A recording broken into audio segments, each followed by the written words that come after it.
Shri सुल्लामल Ramlila committee प्रत्येक वर्ष की तरह इस बार भी रामलीला का भव्य मंचन करने जा रही है। यह मंचन गाज़ियाबाद की सबसे पुरानी जो रामलीला कमेटी है उसके तत्वावधान में किया जा रहा है। श्री सुल्लामल कमेटी गाज़ियाबाद की सबसे पुरानी रामलीला कमेटी के रूप में मानी जाती है। आइए इसके अध्यक्ष श्री वीरेंद्र कृष्ण गोयल उर्फ बाबा वीरू बाबा जी से बात करते हैं। बाबा नमस्कार। नमस्कार जी। बाबा ये बताइए कि यह जो रामलीला है न केवल गाज़ियाबाद बल्कि एनसीआर और देश के अन्य भागों में भी लोग जानते हैं, बहुत लोकप्रिय है ये। तो इसके बारे में कुछ बताइए हमें, हमारे दर्शकों को। ये रामलीला इस शहर के लिए सबसे पुरानी रामलीला है जी।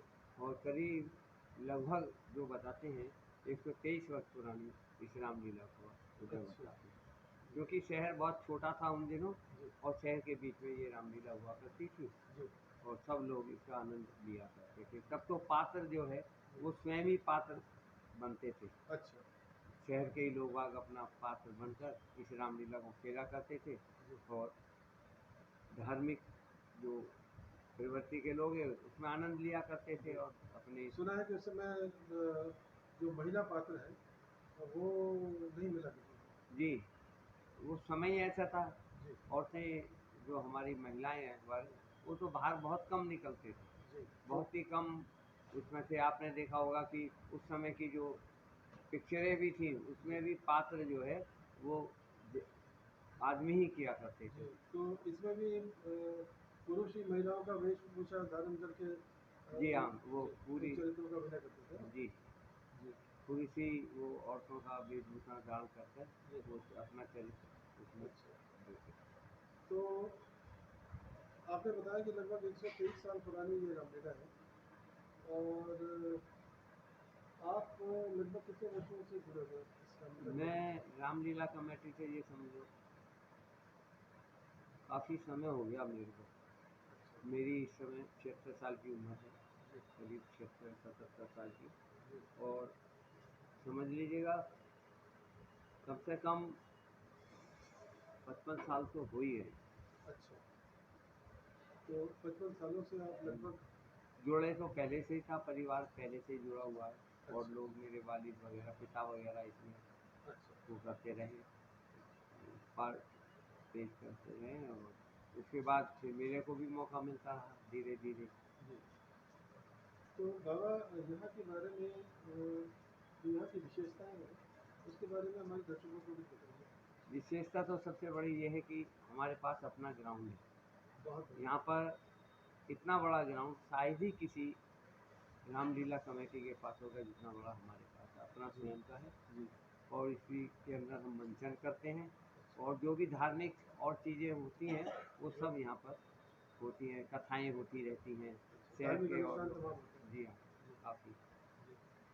इसके अलावा शादी ब्याह या और तरह के जो सामाजिक जो है जो फंक्शंस है क्या उनमें भी आपकी भागीदारी होती है? जी हाँ, जो लोग बाग अपनी शादी विवाह करते हैं या कोई धार्मिक या सामाजिक प्रोग्राम करना चाहते हैं वो यहाँ पर करते हैं। वो थोड़ा बहुत वो जो भी देना चाहे दान के रूप में दे देते हैं। इस बार कितने दर्शकों के समागम की आप अपेक्षा करते हैं? इस बार तो देखिएगा हर बार काफ़ी भीड़ आती है क्योंकि ये एक धार्मिक सबसे बड़ा मेला है। धार्मिक उसमें पहले चाहे दशहरा इतना बड़ा ना रहा हो, कम दिनों का होता था, अब तो काफ़ी दिनों का ये मेला हो गया है और काफ़ी प्रसिद्ध हो गया। लोग बाग काफ़ी संख्या में आने लगे हैं और सबसे बड़ा धर्म के नाम का सबसे बड़ा मेला यही कहलाता है। और अब तो वैसे भी जब से अयोध्या का राम का वो चला है तो लोग बागों के मन में और ज़्यादा उन्माद है कि भाई हम जी। तो क्या यहाँ मेला वगैरह भी लगाते हैं? जी हाँ, मेला लगता है, झूले लगते हैं, बाजार लगता है। तो दर्शकों के लिए काफ़ी सारा आकर्षण का मतलब होता है कि जी हाँ, जैसा दर्शक चाहे धार्मिक अगर वो देखना चाहता है रामलीला वो देखे, मेला घूमना चाहता है मेला घूमे। झूले झूलना चाहता है, वो झूले चाट पकौड़ी का आनंद लेना चाहता है, वो मतलब आपके कहने का तात्पर्य ये हुआ कि हर आयु वर्ग के लिए जी यहाँ पर यहाँ कुछ न कुछ जी अवश्य मिलेगा, किसी को भी निराश नहीं होना जी पड़ेगा, चाहे वो धार्मिक दृष्टिकोण जी से हाँ हो या घूमने के जी दृष्टिकोण हाँ। से हो। जी। तो यहाँ जो इतने लोगों का यहाँ समागम होगा, तो सुरक्षा के क्या उपाय किए गए हैं? यहाँ सुरक्षा के लिए एक तो कैमरे वगैरह सब लगे हुए हैं सीसीटीवी कैमरे हमारे लगे यहाँ, हैं? जी हाँ सीसीटीवी कैमरे हैं। जी। कोई आदमी ये ना समझे कि हाँ मैं मतलब कुछ भी घटना करूँ और चला जाऊँ घर से, ऐसा नामुमकिन है। दूसरा दूसरा एक पुलिस वगैरह का भी, प्रशासन का भी बहुत अच्छा यहाँ पे वो है, वो पूरी व्यवस्था में वो आते हैं यहाँ पर अच्छा पूरी। सिविल डिफेंस भी हमारे यहाँ अपना पार्ट प्ले करती है। अच्छा खोया पाया के लिए दूसरी सामाजिक संस्थाएं वो भी अपना हमें साथ देती हैं, और भी अन्य शहर की जो सामाजिक संस्थाएं जी। वो हमें संगठन जो है वो पूर्ण सहयोग हमें देते हैं, पूरी सुरक्षा में, यहाँ की व्यवस्था में, हर तरीके से। दूसरी एक और महत्वपूर्ण चीज़ है जो कि अक्सर जिसकी अनदेखी की जाती है मेलों में, वो है अग्निशमन अर्थात फायर फाइटिंग। तो इस बारे में यहाँ क्या उपाय किए गए हैं अग्निशमन हमारे से? पास काफ़ी संख्या में अग्नि बुझाने वाले छोटे सिलेंडर हैं, अच्छा उनका उनकी व्यवस्था है। जी दूसरा, यहाँ पे फायर ब्रिगेड की जब तक लीला होती है जी। वो यहाँ पर खड़ी रहती है ग्राउंड में। गाड़ी खड़ी रहती जी, और हमारे पास भी अपने भी मतलब इस तरीके की व्यवस्था है कि अगर एकाएक कोई हो जाता है तो उसको कंट्रोल करने की काफ़ी क्षमता है। है। अब बाकी तो आप भी जानते हैं कि जी जी भाई ईश्वर की जी वो जी है। बिल्कुल। अच्छा आपातकालीन स्थिति में अगर मान लीजिए किसी का एक्सीडेंट हो जाता है या कोई दुर्घटना हो जाती है, तो तुरंत चिकित्सा सुविधा देने के लिए यहाँ क्या हाँ, उपलब्ध हमारे यहाँ कैंप लगा हुआ है। है? अच्छा कोशिश तो ये हम कर रहे हैं कि सीएमओ साहब की यहाँ से भी व्यवस्था हो जाए। वैसे हमारे यहाँ सर्वोदय हॉस्पिटल के डॉक्टर मलिक हैं जी और शशिकांत भारद्वाज जी हैं, जी ये पूर्ण सहयोग देते हैं। उनका कैंप हमारे यहाँ पहले भी लगता रहा है और अब भी वो अपनी तन्मयता से अपने आप ही हमें पूर्ण सहयोग देते हैं इस ये मामले में। प्रतिदिन लगा करेगा क्या? जी हाँ, जब तक रामलीला होगी। और पिछले साल भी थोड़ा ऐसा हो गया था एक दो के साथ, तो बाकायदा इन्होंने अपना सहयोग दिया। उधर सिविल डिफेंस के भी लोग हैं जी जो कि इसमें हमारी सहायता करते रहते हैं। जी। अब जैसे मान लीजिए जैसा आपने बताया कि भी सभी आयु वर्ग के लोग आते हैं, तो बुजुर्ग आते हैं, उनको हार्ट की दिक्कत हो गई या बीपी वगैरह हाई हो गया, या बच्चों के साथ या महिलाओं के साथ कोई ना कोई दुर्घटना हो गई, तो उस आपातकालीन स्थिति में आपने बताया कि कैंप की सुविधा है ना? क्या कुछ दवाइयाँ वगैरह भी हम जी मिल हाँ, जाती वो अपनी तरफ से उन्होंने सर्वोदय वाले दवाइयाँ लाते हैं। हैं? अच्छा फर्स्ट एड की जो जितनी भी चीज़ें होती हैं अच्छा वो उसको रखते हैं। यहाँ तक कि वो एम्बुलेंस का भी इंतजाम अपना करते हैं। इंतजाम अच्छा करते हैं। एकाएकी तो कोई ऐसी व्यवस्था ऐसा जी नहीं है कि ना हो, अच्छा तो हम भी व्यवस्था कर देते हैं प्राइवेट वाहनों की। जी। अच्छा ये कितने दिनों की है ये 27 तारीख से तक शुरुआत चलेगा, होगी इसकी? 27 से 28। जी। और कब तक चलेगा ये मेला?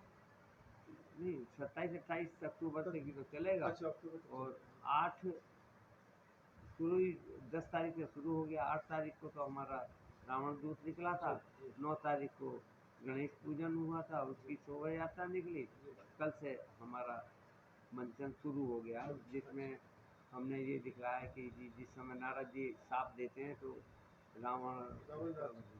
अभी रावण जी का जन्म होता है। जी जी। तो यानी इसका मंचन प्रारंभ किया जा चुका है ना? जी मंचन शुरू हो चुका है, और अब जैसे आपने बताया कि अक्टूबर तक ये चलेगा, और अक्टूबर के आखिर तक है ना? चलिए ये बहुत सारी जानकारियाँ आपने हमारे दर्शकों के साथ साझा की, और ये आशा की जाती है कि अन्य वर्षों की तरह इस बार भी बहुत भारी संख्या में लोग आएंगे यहाँ और भव्य रामलीला का आनंद उठाएंगे। और जरा यहाँ की कमेटी के कार्यकारिणियों के नाम जरूर हम जानना चाहेंगे। पदाधिकारी में एक तो मैं ही हूँ, जी अध्यक्ष हूँ यहाँ का, आप अध्यक्ष के वीरेंद्र रूप में कुमार जी जी। दूसरे हैं हमारे यहाँ जी वाइस प्रेसिडेंट हैं जी श्री संजीव मित्तल जी कनिष्ठ उपाध्यक्ष हैं। वरिष्ठ उपाध्यक्ष में हमारे यहाँ बंसल जी हैं, शिवम बंसल। वो है क्या नाम, कोषाध्यक्ष में अनिल चौधरी जी हैं। और दिनेश कुमार शर्मा जी कार्यवाहक महामंत्री के रूप में यहाँ पे कार्य कर रहे हैं। आलोक गर्ग जी यहाँ के ऑडिटर के रूप में काम कर रहे तो ये एक तरह से जो अपनी कार्यकारिणी समिति है और हैं। ये पदाधिकारी है। कार्यकारिणी पदाधिकारी। समिति हमारी 51 जनों की, उसमें तो काफ़ी लोग हैं। काफ़ी लोग हैं। जो अच्छा। हमारे यहाँ वरिष्ठ जो हमारे जी। सदस्य लोग हैं, उन सबको हम सलाह मशवरा से उनको भी अपनी कार्यकारिणी में सम्मिलित कर देते हैं, जो समय से बस। तो कार्यकारिणी और बाकी जो सदस्य हैं, वरिष्ठ सदस्य, उनके तत्वावधान में, उनकी देखरेख में जी ये ये सारी सब चीज़ें उनको मेंटेन किया जा रहा है ना। बाबा आपका बहुत बहुत धन्यवाद। आपने बहुत सारी चीज़ें हमारे साथ साझा की। नमस्कार। नमस्कार जी।